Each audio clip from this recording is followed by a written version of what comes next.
Hi everyone, welcome to central academy. I hope आप लोग अच्छे होंगे। तो आज हम इस वीडियो में लेकर आए हैं राष्ट्रीय शिक्षा नीति 2020 मतलब कि एनईपी के कुछ मोस्ट इम्पॉर्टेंट क्वेश्चन हैं जो एग्ज़ाम में हमेशा पूछे जाते हैं। 1 या 2 नंबर में हमेशा ही पूछे जाते हैं। तो आइए देख लेते हैं कि क्वेश्चन क्या है। तो फर्स्ट क्वेश्चन है कि राष्ट्रीय शिक्षा नीति 2020 शास्त्रीय भाषाओं के अध्ययन की सिफारिश के रूप में करती है।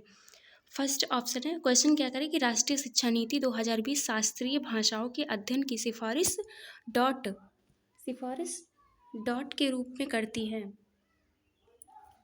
तो फर्स्ट ऑप्शन क्या है? फर्स्ट ऑप्शन है 3 भाषा सूत्र के भीतर एक भाषा, और दूसरा को ऑप्शन है एक अनिवार्य भाषा के रूप में, और तीसरा है एक अतिरिक्त विकल्प के रूप में, और चौथा है दूसरी भाषा के रूप में। तो हमारा राइट ऑप्शन क्या हो जाएगा? राइट ऑप्शन हो जाएगा कि एक अनिवार्य भाषा के रूप में एवं एक अतिरिक्त विकल्प के रूप में जो है होता है। तो हमारा राइट ऑप्शन थर्ड ऑप्शन हो जाएगा कि एक अतिरिक्त विकल्प के रूप में करती है।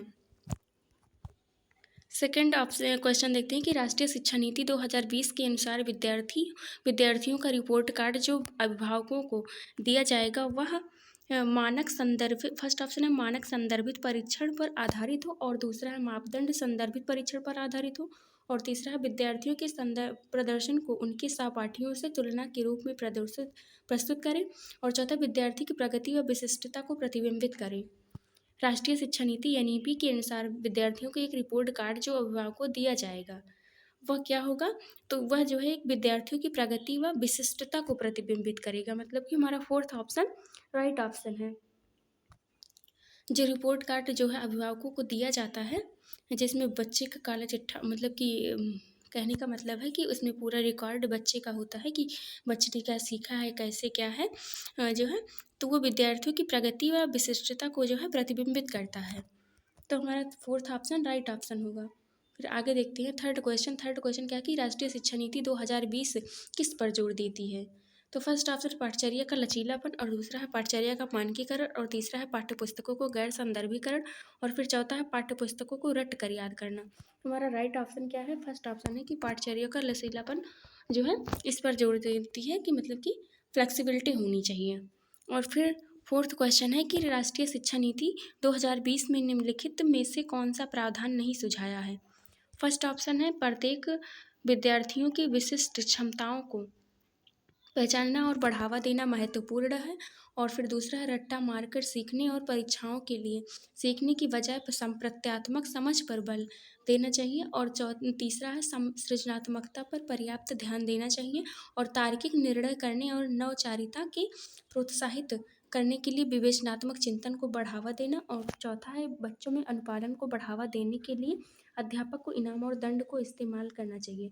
क्वेश्चन क्या कह रहा है कि राष्ट्रीय शिक्षा नीति 2020 जो है किस में से इनमें से कौन सा प्रावधान नहीं सुझाया?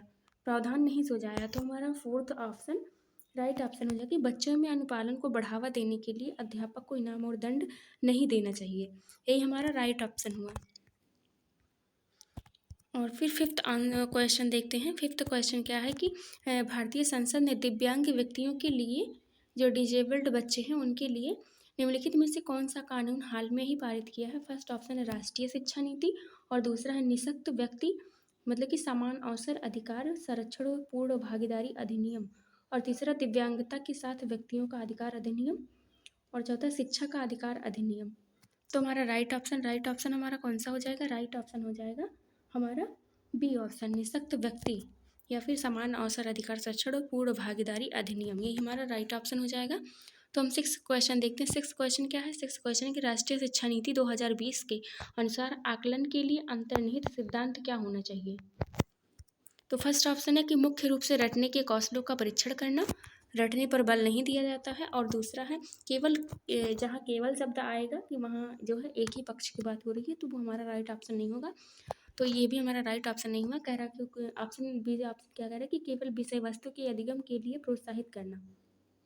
तीसरा है सभी विद्यार्थियों के लिए उनका सीखने और विकास का अनुकूलन करना, और चौथा है कि विद्यार्थियों का वर्ष के अंत की परीक्षा के माध्यम से केवल संज्ञानात्मक आयाम का आकलन करना।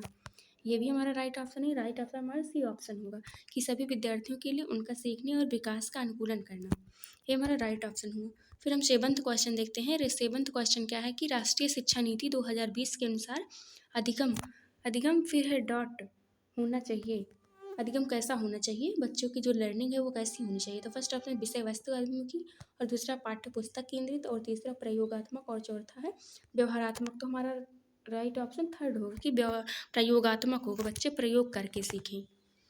फिर एट्थ क्वेश्चन देखते हैं। एट्थ क्वेश्चन क्या है कि राष्ट्रीय शिक्षा नीति 2020 में प्रस्तावित कथनों में से निम्न में से कौन सा कथन सही नहीं है। तो फर्स्ट ऑप्शन एनईपी 2020 मूल्यांकन के लिए विभिन्न प्रकार की विधियों और योजनाओं जैसे कि समूह कार्य और भूमिका निर्वहन का प्रस्ताव रखती है। और बी ऑप्शन क्या है कि एनईपी 2020 रचनात्मक मूल्यांकन से योगात्मक मूल्यांकन की ओर परिवर्तन का प्रस्ताव रखती है।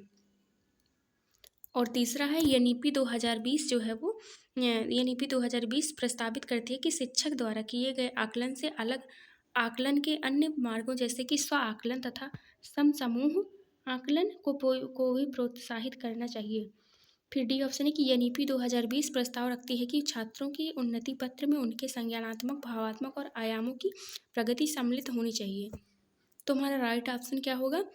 क्वेश्चन क्या है कि सही नहीं है, ये नॉट की बात कर रहा है, तो नॉट इसमें फिर हमारा ये नॉट की बात कर रहा है, तो हमारा ऑप्शन राइट कौन सा होगा कि बी होगा कि जो है एनईपी रचनात्मक मूल्यांकन से योगात्मक मूल्यांकन की ओर परिवर्तन का प्रस्ताव रखती है, ऐसा नहीं है जी। ये एनईपी जो है मूल्यांकन जो है वो योगात्मक से जो है रचनात्मक मतलब कि समेटिव से फॉर्मेटिव की तरफ चलती है।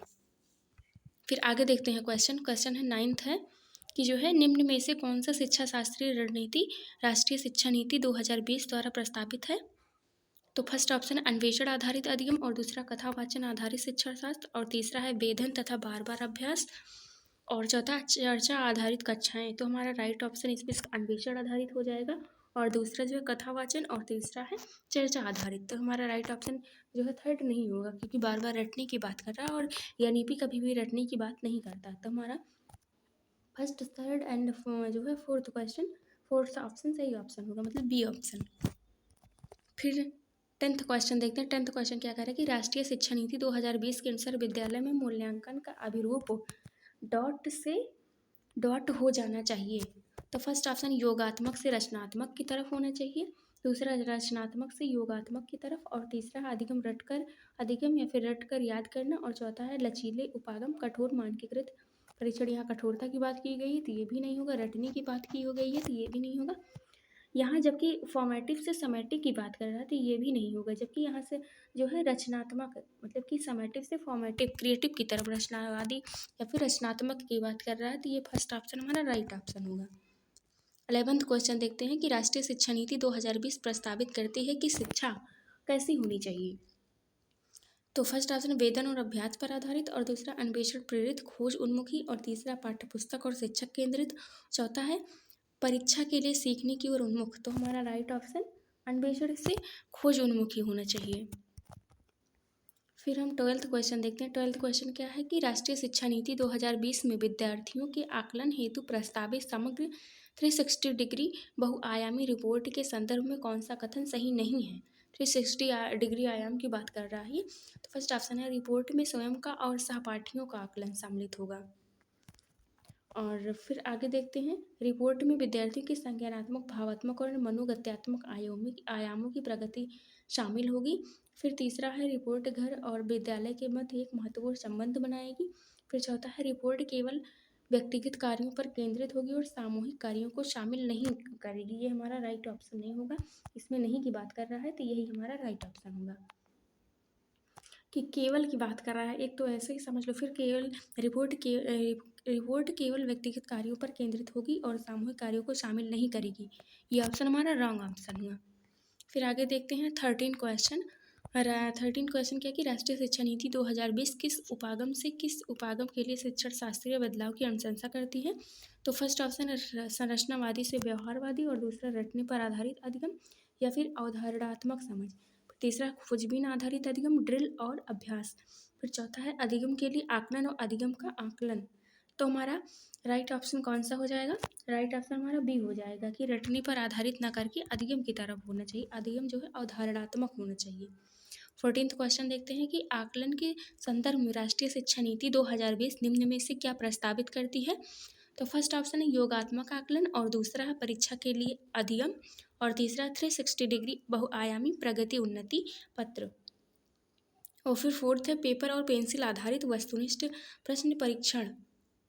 क्वेश्चन क्या कह रहा है कि आकलन के संदर्भ में राष्ट्रीय शिक्षा नीति 2020 निम्न में क्या प्रस्तावित करती है? फर्स्ट है योगात्मक आकलन, और दूसरा है परीक्षा के लिए अधिगम, तीसरा 360 डिग्री प्रगति उन्नति। यही हमारा राइट ऑप्शन है, 360 डिग्री आयाम। तो आज हम इतना ही क्वेश्चन देखते हैं, फिर आगे हम ईवीएस के क्वेश्चन अगले वीडियो में करवाएंगे। तो बस आज के लिए इतना ही। अगर वीडियो पसंद आए तो लाइक और सब्सक्राइब आप कर सकते हैं। धन्यवाद।